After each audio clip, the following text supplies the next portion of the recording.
한번 인사하고 말씀을 나누겠습니다. 앞뒤적으로 보시면서 저와 함께 있어 주셔서 감사합니다. 그렇게 한번 인사하면 좋겠습니다.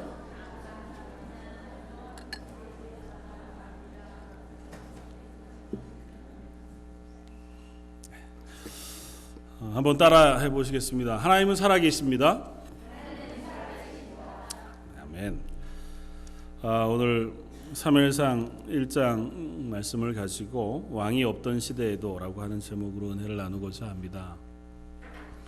사무엘상 이야기는 어떻게 보면 사사기의 배경을 가지고 하나님께서 이 이스라엘 가운데 왕이 없이 살아가는 그 가운데에서도 왕으로서 그들을 다스리시고 그 가운데 역사하시는 하나님을 우리들에게 보여주시는 말씀이라 생각이 되어집니다.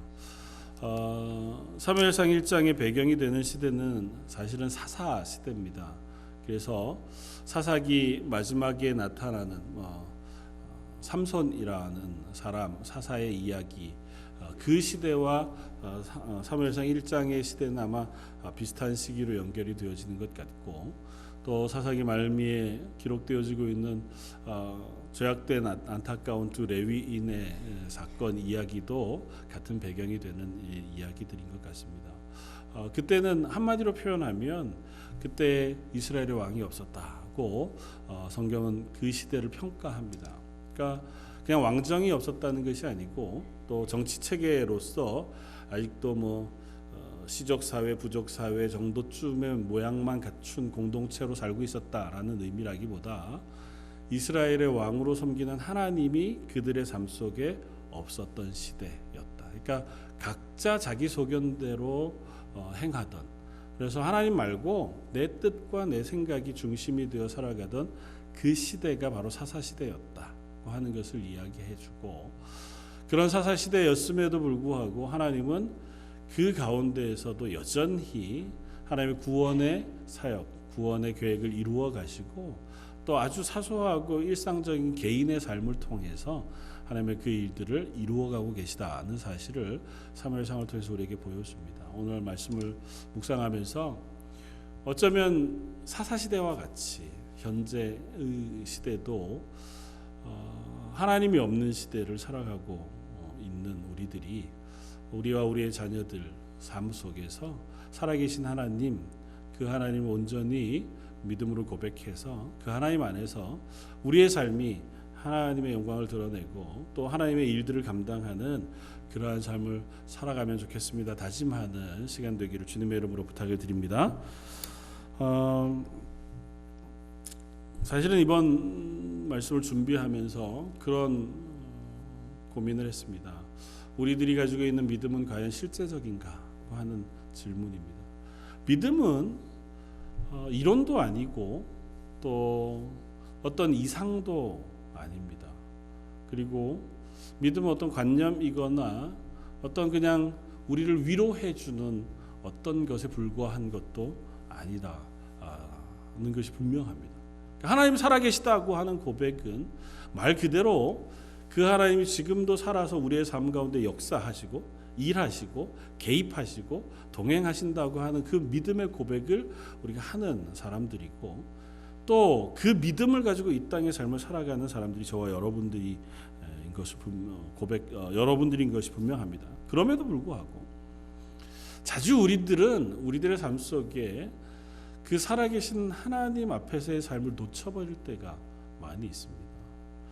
자주 그게 그냥 이론이 되거나 혹은 관념이 되거나 혹은 상상이 되거나 해서 그치고 실제 우리의 삶 속에 그 믿음이 영향을 미치는 그런 시간들은 적어지는 것일 겁니다.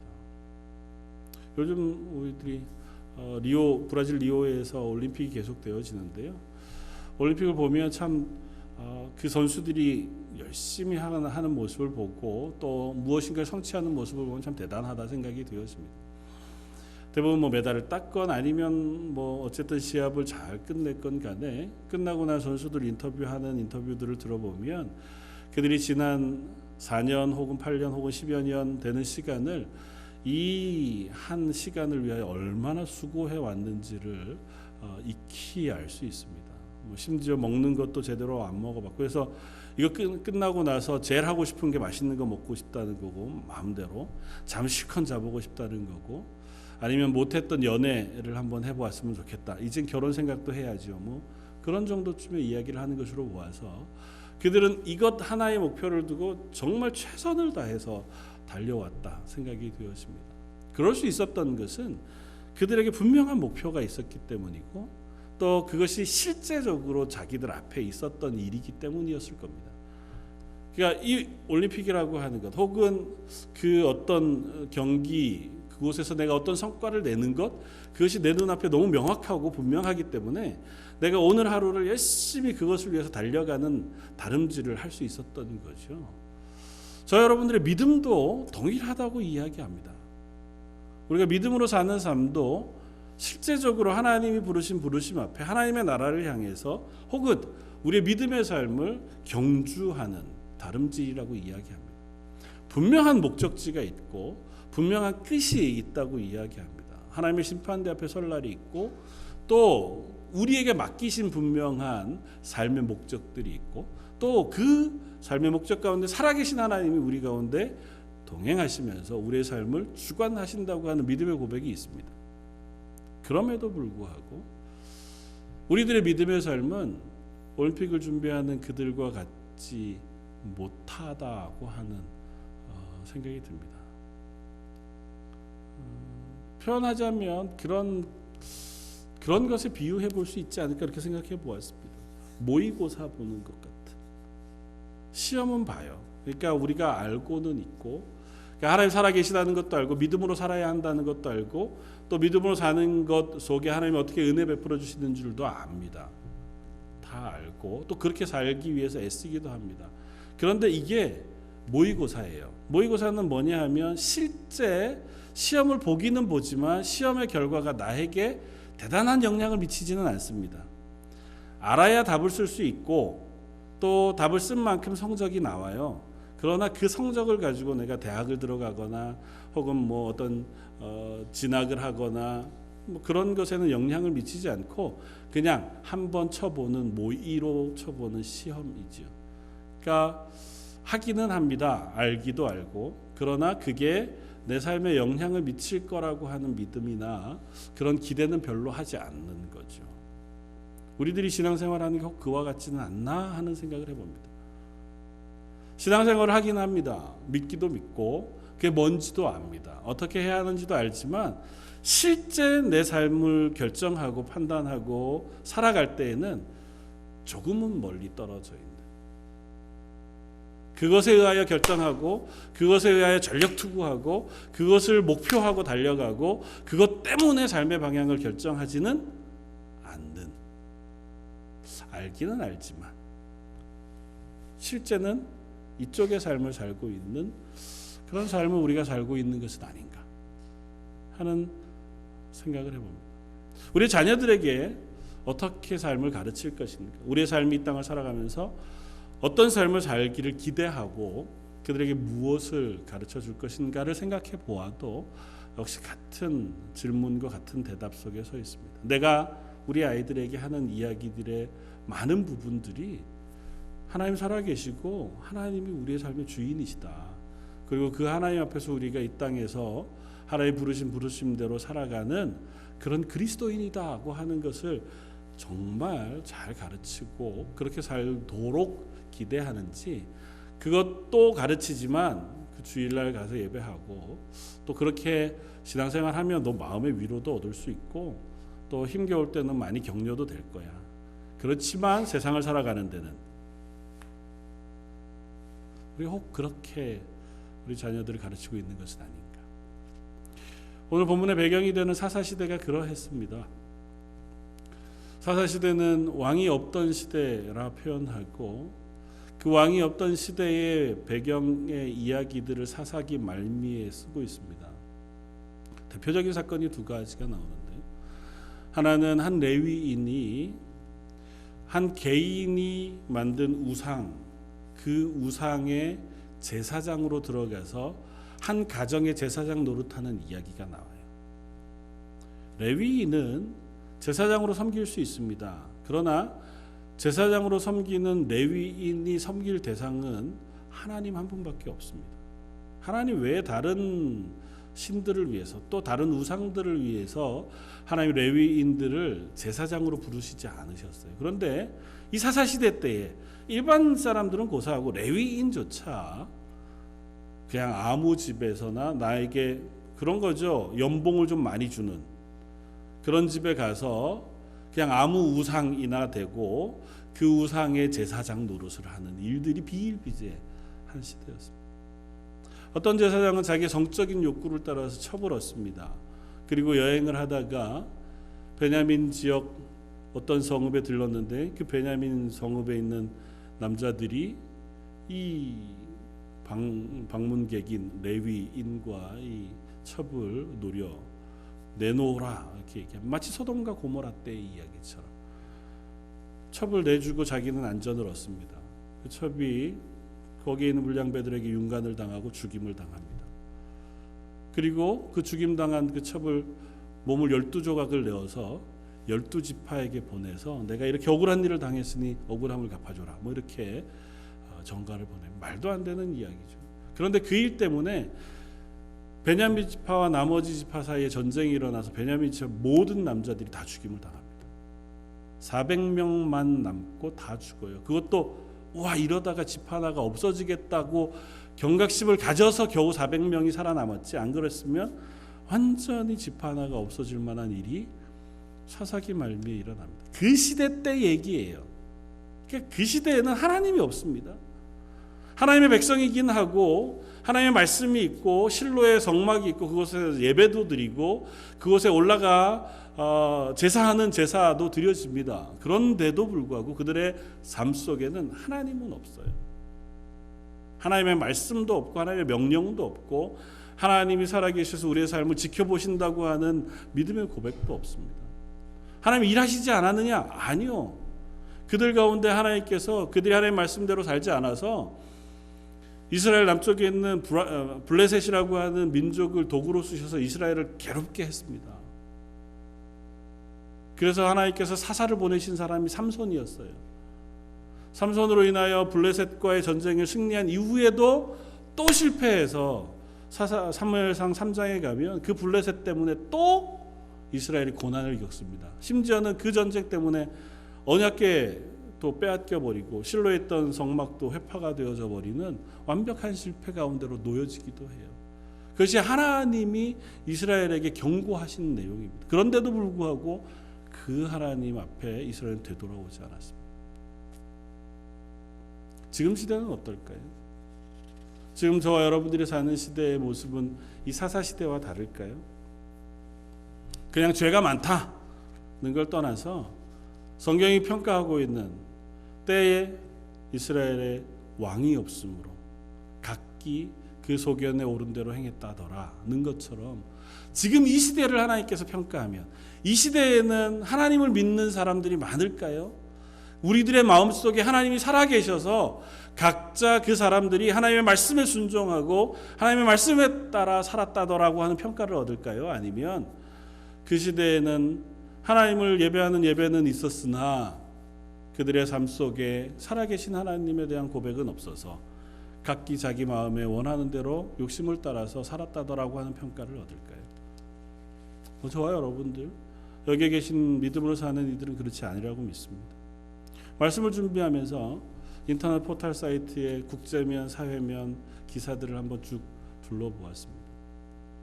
그냥 제일 첫면에 나와 있는 기사들 중에서만 뽑아 보아도 이 시대가 얼마나 악한가를 우리가 확인할 수 있는 일들이 비일비재합니다. 터키에서 테러가 일어나서 많은 사람들이 죽었습니다. 그 테러의 배후로 지목되어지는 자살 폭탄 테러를 한 그 범인의 나이가 12세에서 14세쯤 되는 어린아이라고 표현이 되더라고요. 시리아에는 여전히 폭격이 있는데요. 군인들을 향해서만 폭격하는 게 아니고 병원을 향해서도 폭격이 돼서 병원 안에서 어린아이가 피 흘린 채로 나와 울지도 않고 웃지도 않고 말도 하지 않는 채로 그냥 그런 사진을 여러분 보셨잖아요. 어제 그 아이의 형은 결국은 죽었다고 하는 기사가 떴습니다.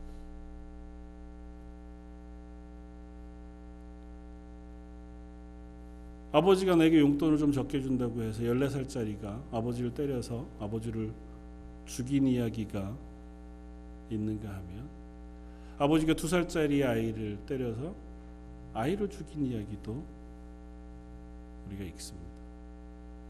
그러니까 하루가 다르게 매일 비슷한 이야기, 똑같은 이야기들이 계속 반복되어서 올라옵니다.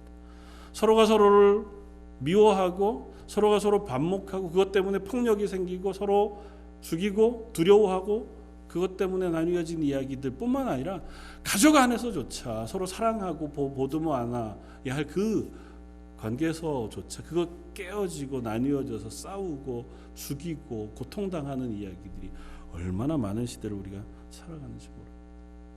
자연도 여전히 재해들이 많고 그것을 이기지 못하는 인간의 모습을 우리가 봅니다.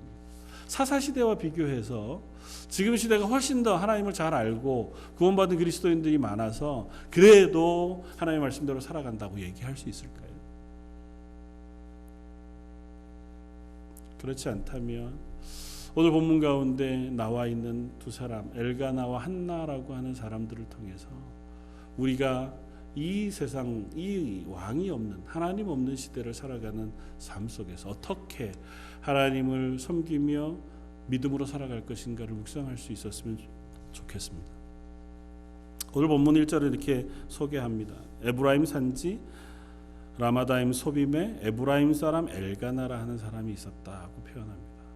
엘가나에 대해서 누구의 아들이고 누구의 손자고 누구의 중손이고 누구의 현손인지까지 그 이야기를 쭉 씁니다. 그런데 그 이야기를 통해서 보면 에브라임 사람이라고 표현되어 있기는 하지만 이 사람은 에브라임 사람은 아니에요. 에브라임은 누구냐 하면 요셉의 두 아들 에브라임, 므낫세와 에브라임 두 아들 중에 하나고요. 이스라엘 12지파 가운데 레위 지파는 가나안 땅에 들어올 때에 하나님께서 그 지파는 따로 구분해서 하나님을 섬기는 지파로 만드셨어요. 그리고 그 지파에게는 땅을 배분하지 않았습니다. 대신에 나머지 11지파 중에서 이 요셉 지파를 아들 므낫세와 에브라임 둘로 나누어서 나머지 12지파의 두 지파를 삼아 주셨어요. 그러니까 요셉 지파를 크게 하나님께서 세워 주신 거죠. 그 중에 하나가 에브라임이었고, 에브라임이 어떻게 보면 가장 이스라엘의 중심에 있는 땅을 하나님으로부터 기업으로 물려받았습니다. 그 가운데에 라마다임 소빔이라고 하는 한 지역에 엘가나라고 하는 사람이 살고 있었다는 거고요. 이 엘가나는 그핫 자손입니다. 이게 그 족보를 쭉 읽어다 보면 나중에 역대상에 나오는 족보를 비교해 보면 레위 지파 사람이구나를 알 수 있습니다.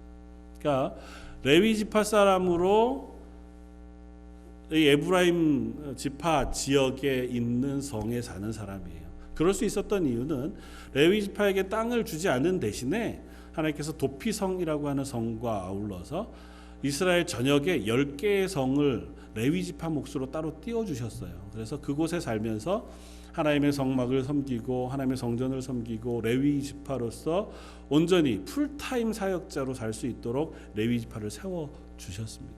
그 중에 한 사람이 엘가나라고 하는 사람이었어요. 그리고 이 사람에 대한 설명을 어떻게 얘기하냐면 특징이 있는 것이, 하나는 그에게 두 아내가 있었다는 겁니다. 하나는 한나요, 하나는 브닌나다. 그런데 설명을 쭉 읽어보다가 보면 아마 한나가 첫 번째 아내였을 것이고 브닌나가 나중에 얻은 아내였겠다 생각이 되어집니다. 왜냐하면 한나에게는 자녀가 없었고 브닌나에게는 자녀가 있었다 하는 것과 한나를 이 엘가나가 더 사랑했다 또 심히 생각하고 있는 것으로 보아서 아마 한나를 사랑하고 아내로 얻었지만 자녀를 얻을 수 없었기 때문에 대를 잇기 위해서 아마 두 번째 아내 브닌나를 얻어서 자녀를 얻고 그로 대를 이었던 것 같아 보입니다. 또 하나는 3절, 이 사람이 매년 자기 성읍에서 나와서 실로에 올라가 만군의 여호와께 예배하며 제사를 드렸다고 하는 기록입니다. 그리고 레위 지파 사람이니까 뭐 실로에 가 있는 성막에 가서 제사하는 것이 뭐 대단한 일이겠습니까? 당연한 일이겠다. 특별히 온 이스라엘 사람들은, 남자들은 다 1년에 3차례 실로에 있는 성막에 가서 하나님 앞에 제사하도록 하나님께서 명령하셨으니까 뭐 일상적인 이야기로 읽을 수 있습니다. 그러나 당시 시대 상황을 생각해 보면 아마 평범하지는 않았겠다. 왜냐하면 우리가 앞서 살펴본 것처럼 이 사사 시대는 하나님이 없는 시대였습니다. 하나님을 예배하지 않고 하나님의 백성으로서의 자기 인식이 없던 시대였어요. 예배는 하지만, 제사는 드리지만 그 하나님을 인정하지 않던 시대였습니다. 특별히 이들이 예배할 때에 실로의 제사장이 누구였냐 하면 엘리의 두 아들 홈니와 비느하스라고 하는 사람들이었습니다. 성경 가운데 홈니와 비느하스에 대한 평가는 그야말로 악한 사람들로 평가되어집니다. 제사장이었어요. 그러나 하나님을 몰랐습니다. 요즘 말로 얘기하면 말씀을 전하는 목사하고는 좀 다르긴 하지만 어쨌든 풀타임 사역자로 하나님의 교회를 섬기고 예배하는 그 사람이에요. 그런데 예수를 안 믿는 거예요. 말도 안 되는 일이죠. 그러니까 이 제사장인 홈니와 비느하스가 그러했던 것을 보면 나머지 시대는 뭐 우리가 말할 필요가 없을 만큼 악했던 시대였다고 우리가 이해할 수 있습니다. 그러니까 제사 드리러 갔다고 하는 것을 아주 단순하게 볼 만한 일은 아닌 거예요. 이들이 매년마다, 그것도 절기를 따라서 올라가서 제사했고, 제사의 내용을 보니까 아마 화목제사였던 것 같아요. 가족들이 음식을 나누어 먹는 것으로 보아서 그들이 하나님 앞에 들어가 하나님과 우리 사이에 우리의 죄를 회개하고 하나님과 우리 사이에 담을 헐어 하나님, 저희가 하나님의 백성입니다고 하는 고백의 제사를 드리는 것이 화목제사였고, 그 제사 드린 제물을 가족들과 함께 나누어 먹으면서 하나님이 우리 가족의 주인 되시는 하나님이라고 하는 고백을 나누는 가족이 바로 엘가나의 가족이었다고 믿어집니다. 뭐 그것 가지고 그렇게까지 평가할 수 있습니까? 그럴 수 있어요. 왜냐하면 그들이 와서 제사하는 기록을 쓰면서 성경 뭐라고 표현하냐면 만군의 여호와께 제사했다고 표현해요. 그리고 11절에 보면 한나가 그 제사 때 와서 하나님 앞에 기도하면서 하나님을 뭐라고 부르냐 하면 만군의 여호와여 이렇게 불러요. 성경 가운데 만군의 여호와라고 하는 표현은 이때 처음 나옵니다. 만군의 여호와라는 표현은 언제 나오냐면 주로 제사할 때 하나님 앞에 하나님이 우리의 예배를 받으시는 주권자입니다라고 하는 고백을 할 때 드리는 이름이 바로 만군의 여호와예요. 만군의 여호와는 모든 군인들의 여호와입니다라고 우리로 얘기하면 그거지만 이 표현은 사실은 모든 천사들의 하나님, 모든 세상의 하나님, 모든 것들의 주인이신 하나님이라고 하는 표현을 가진 것이 만군의 여호와. 그러니까 한나와 엘가나가 하나님을 향할 제사하고 예배할 때 그 하나님이 이 세상의 주인이신 것과 그리고 이스라엘의 하나님이신 것과 우리 삶의 주인이라는 사실을 그들이 믿음으로 고백하며 제사하고 있었다는 거예요. 참으로 특이한 일이 아닐 수 없어요. 심지어 제사를 중재하고 중간에 제사하는 제사장조차 하나님을 믿지 않습니다. 그 하나님 앞에 예배하면서 그 하나님 살아계시다고 인정하지 않아요. 그러니까 하나님 앞에 드릴 제물 중에 일부를 내가 뺏어다가 먹겠다고 나 먼저 갈고리로 긁어다가 먹는 그런 일들을 하겠죠. 요즘도 비슷합니다. 요즘도 비슷한 일들을 우리가 얼마든지 봅니다. 뭐 그냥 신앙생활 잘하는 가운데 어떤 목사님들은 믿음이 약하더라 뭐 그런 걸 떠나서요. 지금 유럽 쪽에 있는 많은 교회들 가운데 어떤 목사님들은 예수님을 믿지 않는 목사님들이 있습니다. 제 후배 가운데 프랑스에 가서 유학하던 친구가 있었어요. 그 친구 얘기를 듣고 제가 깜짝 놀랐습니다. 자기 이제 같이 공부하는 친구하고 이런저런 얘기를 하다가 한국에서 공부하고 뭐 목사님으로부터 성경 공부하면서 믿음에 대한 많은 도움을 받았다 이런 얘기를 했대요. 그러니까 그 프랑스인 친구가 되게 부러워하면서 묻더래요. 야, 니네 목사님은 예수를 믿느냐고. 우리 목사님은 예수님을 안 믿는데요. 웃기는 얘기인데요. 지금 그런 일들이 있습니다. 그냥 직업이에요. 국가에서 월급을 받고 월급 안 주면 나 설교 안 해. 그러는 목사들이 있습니다. 월급이 제때 안 들어왔기 때문에 난 이번 주엔 가서 설교할 수 없습니다. 웃기죠?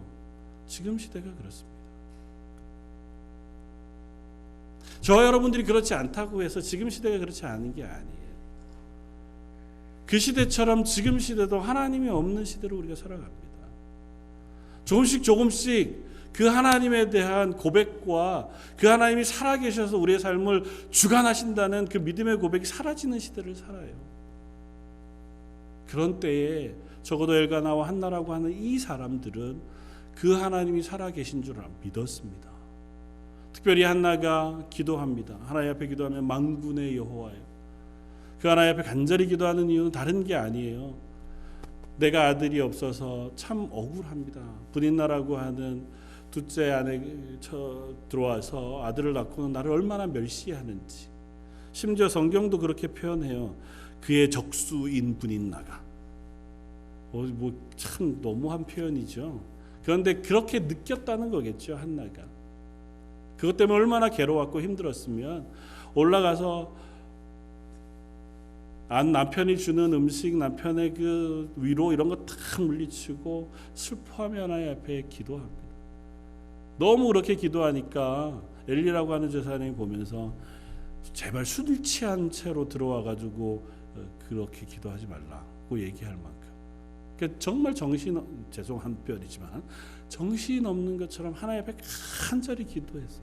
기도의 내용은 다른 거 아닙니다. 하나님 제게 아들을 주십시오. 아들을 주셔서 제가 은혜를 입게 해주십시오. 하나님 그러실 수 있는 하나님이실 줄 믿습니다. 그 하나님이 주시면 내가 그 아들 내 것으로 안 삼고 제가 저 뗄 때까지만 데리고 있다가 걔 머리에 삭도를 대지 않고 나시린의 서약을 하는 거예요. 그래서 그 아이를 하나님께 드리겠습니다. 그래서 하나님의 성전을 섬기는 사람으로 삼겠습니다. 레위 지파였으니까요.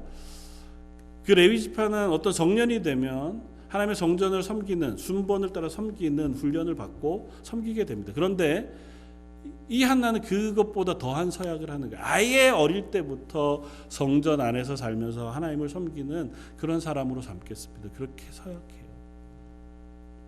그가 정말 간절한 마음으로 하나님 앞에 기도하고 있는 거죠. 억울합니다. 그리고 내 슬픔을 하나님 지어주십시오. 어쩌면 개인적인 기도예요. 단순하죠.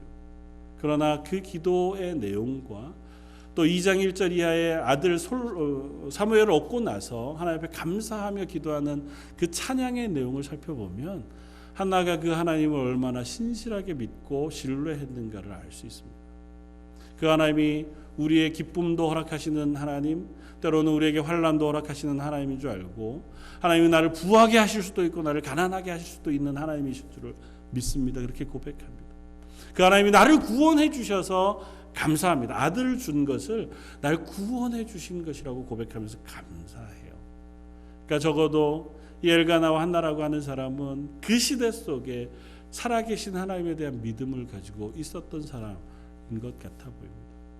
그리고 한나가 이렇게 서약하지만 하나님 앞에 이 나시린의 서약한 것이 효력이 있기 위해서는 남편의 서약이 함께 있어야만 가능해요. 그러니까 한나 혼자 이 일을 할 수 없습니다. 엘가나가 동참하고 동의해야만 이 서약이 이루어져요. 이 서약대로 그가 아들 사무엘을 성막에 드린 것을 보면 엘가나는 별말 하지 않지만 그도 역시 한나와 한 마음으로 기도했고 한 마음으로 동의했고 한 마음으로 살아계신 하나님 앞에 경건의 삶을 살았던 것으로 보여집니다. 그 결과 하나님께서 이 한나에게 허락하신 아들이 사무엘이라고 하는 사람입니다. 사무엘이라고 하는 사람은 마지막 사사이자 또 이스라엘의 제사장이고 선지자 노릇했던 사람입니다. 성경은 이 사무엘에 대하여 아주 귀한 일을 맡깁니다. 왕이 없던 시대에 하나님께서 이스라엘에게 왕을 허락하십니다. 사사시대에 내도록 하나님을 잊어먹고 하나님을 믿는 사람이 없고 하나님 살아계신 것을 모르는 그 이스라엘을 살아계신 하나님이 왕이 되셔서 중간에 하나님을 온전히 섬길 수 있도록 인간으로 왕을 세우세요. 그래서 이스라엘을 회복시키시고 이스라엘 구원하시기를 원하세요. 그 왕으로 주신 사람이 다윗이라고 하는 왕이었고 그 다윗의 계보를 따라서 예수 그리스도를 이 땅에 보내십니다. 그런데 이 다윗을 기름 부어 왕으로 세운 사람이 사무엘이었고 이 사무엘을 그 역할을 맡기시기 위해서 이 땅에 보내세요. 첫사람 첫왕 사울에게 기름 붓고 둘째 왕 다윗에게 기름을 부으면서 이 사무엘이 라마다임 소빔이라고 하는 것이 엘가나의 집이었다 그랬잖아요. 나중에 지명이 라마로 바뀌는데요. 라마에서 평생을 살면서 사울과 다윗을 위해서 기도합니다. 그리고 하나님께서 이 사무엘의 기도가 하나도 땅에 떨어지지 않게 하셨다고 성경은 기록해요. 그로 하여금 이스라엘을 회복하는, 그리고 어떻게 보면 큰 구원의 역사를 이루어가는 한 역할을 맡기는 사람으로 하나님께서 세워주십니다. 말씀이 희귀해서 심지어 제사장이었던 엘리조차 성경이 설명하기를 비둔하고 눈이 어두웠다고 표현합니다. 몸이 뚱뚱하고 눈이 안 보였다는 얘기가 아니고 그가 하나님의 말씀에 미련했고 하나님의 말씀을 듣지 못하는 사람이었다는 표현이었어요. 그때 어린 사무엘에게 하나님 말씀하셨고 사무엘은 길을 열어 하나님의 말씀을 들을 수 있는 사람이었습니다. 그가 성소에서 자면서 어린 시절 자랄 때 매년마다 엄마 한나와 아버지 엘가나가 옷을 해서 가지고 와 이 사무엘에게 입혔고 또 그를 위하여 기도하고 후원해서 그가 그 가운데서 믿음으로 신실하게 자라 하나님의 귀한 사람이 되었다고 하는 사실을 성경을 통해서 확인할 수 있습니다. 그런데 한 가지 의문이 드는 건 이런 거예요. 아무리 그랬다 하더라도 어떻게 솔로몬이 이와 같이 사무엘이 이와 같이 귀한 사람으로 설 수 있었을까 하는 겁니다. 그가 자랐던 집은 엘리의 집이에요. 그리고 성소에서 잤습니다. 엘리의 집, 엘리도 하나님의 말씀을 잘 못 알아듣던 사람이었고 제사장이었지만 엘리의 두 아들 홈니와 비느하스는 성경이 불량자라 그렇게 표현합니다. 하나님 몰랐던 사람이에요. 제사장이었는데 하나님을 믿지 않았던 사람들입니다. 악한 사람들이었어요. 그 가운데 사무엘이 자랐습니다. 그런데 사무엘은 어떻게 하나님 앞에 신실한 사람으로 자랄 수 있었을까요? 아마 다른 것으로 표현할 수 없지만 하나님의 은혜겠죠. 하나님의 은혜일 테고 그 하나님의 은혜는 어머니 한나와 아버지 엘가나의 기도로부터 시작되었으리라고 짐작해 볼 수 있습니다. 사랑하는 성도 여러분, 이 마지막 때에 우리가 자녀들을 키우고 믿음의 삶을 살아갑니다. 이 땅 가운데 살아가면서 저와 여러분들은 적어도 살아계신 하나님이 우리의 삶의 주권자이심을 믿고 고백하는 삶을 살아가는 사람들 되시기를 주님의 이름으로 축원을 드립니다. 아울러 우리의 자녀들을 양육할 때 한나와 엘가나처럼 그들을 믿음으로 양육할 수 있는 하나님의 사람들이기를 주님의 이름으로 축원을 드립니다. 이것이 정말 중요합니다. 적어도 엘가나와 한나라고 하는 사람은 이 자녀를 양육하는 입장 이전에 하나님 앞에 경건한 사람이었어요. 시대가 아무리 약하고 시대가 아무리 하나님을 몰랐고 시대가 아무리 하나님을 예배하면서도 하나님의 살아계심을 인정하지 않는 시대, 레위인이었어도 얼마든지 자기의 이익을 따라서 자기의 사리사욕을 따라서 개인의 우상 그것을 섬기는 제사장으로 일할 수 있었습니다. 심지어 그랬으면 요즘 말로 얘기하면 훨씬 많은 연봉을 받을 수 있었어요. 더 좋은 대우도 받을 수 있었고 심지어 여기저기서 스카우트해 가기도 합니다. 한 지파, 단 지파의 제사장으로 스카우트해 간 한 레위 소년의 이야기를 성경이 쓰고 있는 것으로 보아서 얼마든지 타락할 수 있었습니다. 그럼에도 불구하고 엘가나와 한나는 적어도 살아계신 하나님을 신뢰하며 살았습니다. 그에게 예배하는 것을 그들이 잊지 않았습니다. 그리고 그 예배를 귀히 여겼습니다.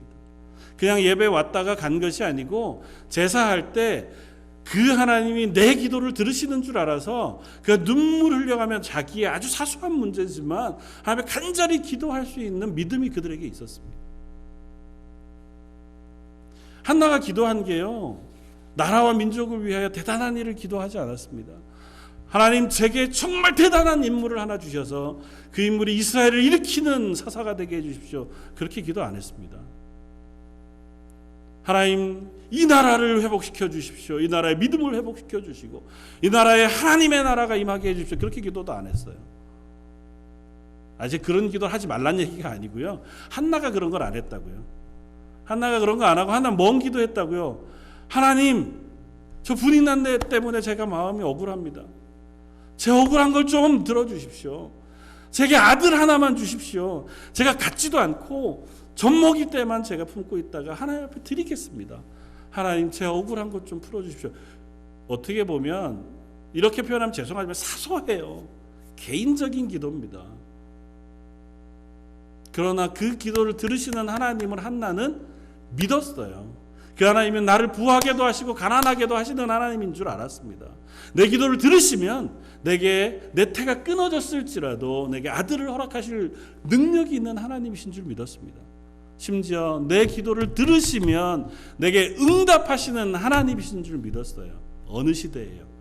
하나님이 없던 시대예요. 그 어느 누구도 그 하나님이 살아계셔서 내 기도를 들으시고 내 삶을 주관하시고 내 삶을 결정할 때 그 하나님이 있는 줄 알아서 내 삶의 주인이신 줄 알아서 그 하나님 앞에 판단하고 말씀에 순종하지 않던 시대에 적어도 엘가나와 한나는 하나님이 살아계신 줄 알고 경건한 삶을 살았고 그 하나님 앞에 나와 예배하고 기도할 때 그 하나님이 내 예배를 들으시고 기도를 받으시는 하나님이신 줄 아는 사람들이었다. 저 여러분들의 예배도 그와 같기를 원합니다. 하나님 앞에 예배할 때 우리의 예배를 받으시는 하나님이 지금 이 자리에서 저 여러분들의 기도를 들으시고 저 여러분들의 찬양을 받으시고 저 여러분들의 예배를 받으시는 하나님이신 것을 믿으면서 예배할 수 있기를 바랍니다. 우리 자녀들이 예배할 때, 우리 자녀들이 교회 올 때 어쩌면 마치 엄마의 손에 마지못해 끌려오는 아이들처럼 끌려와서 저기 앉아서 그냥 언제 끝나나 그러고 있다가 빨리 집에 가서 컴퓨터를 하든 게임을 하든 뭐 딴 걸 해야지 하는 생각으로 앉아있다 할지라도 여기와 기도하는 여러분들의 기도가 하나님, 우리의 자녀가 하나님의 은혜 가운데 있기를 원합니다. 하나님, 제가 다 할 수 없습니다. 하나님이 우리의 자녀의 삶을 책임져 주십시오. 저 아이에게 믿음을 넣어주시고 살아계신 하나님을 경험케 해주십시오. 기도하는 기도를 하나님이 외면치 않으실 줄 믿습니다.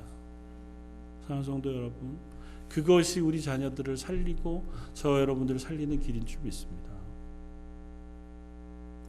이 사무엘이 다른 것 하지 않았습니다.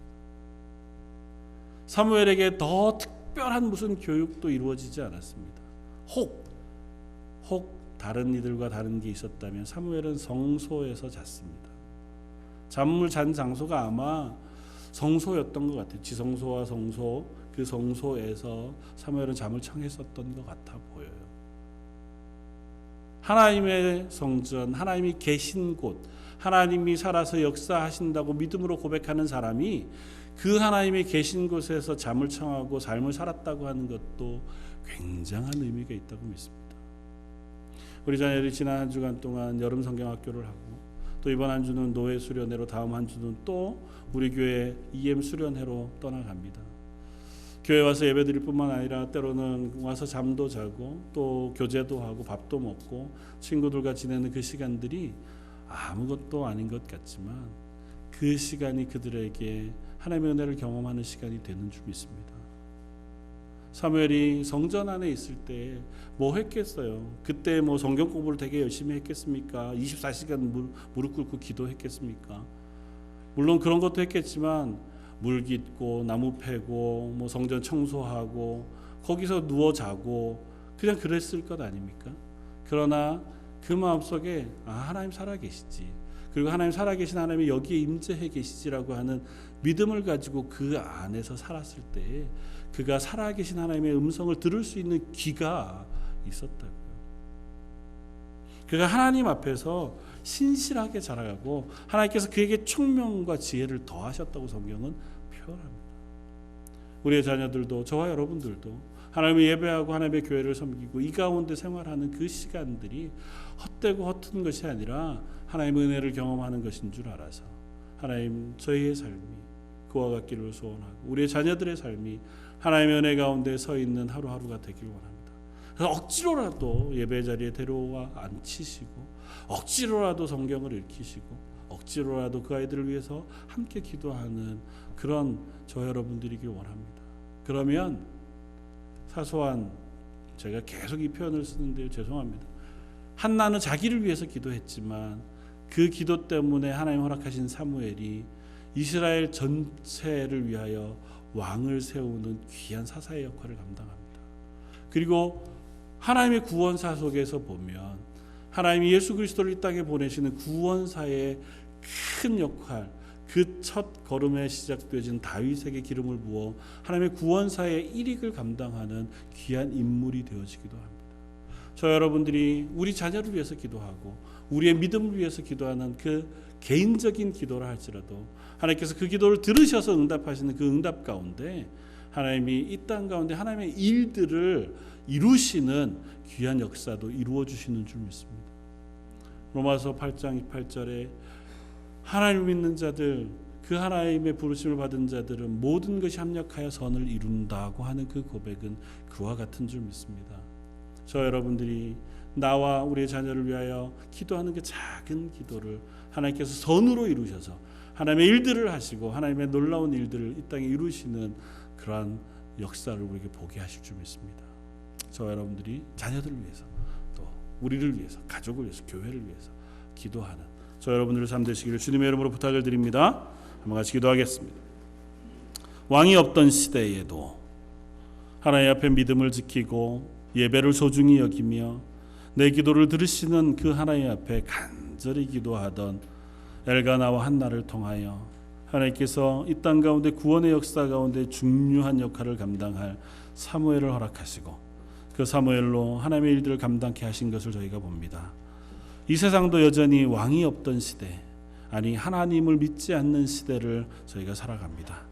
그러나 이 속에서도 저희 런던 제일 장로교회 속한 모든 성도들과 그들의 자녀에게 은혜를 베풀어 주셔서 우리들이 하나님을 믿는 믿음으로 살게 하시고 또 그 자녀들을 위하여 기도하는 기도를 하나님께서 들으셔서 그 기도를 통하여 그 삶 속에 하나님의 영광을 드러내며 하나님의 일들을 감당하는 귀한 일들을 보게 하여 주옵소서. 모든 말씀 예수님 이름으로 기도드립니다. 아멘.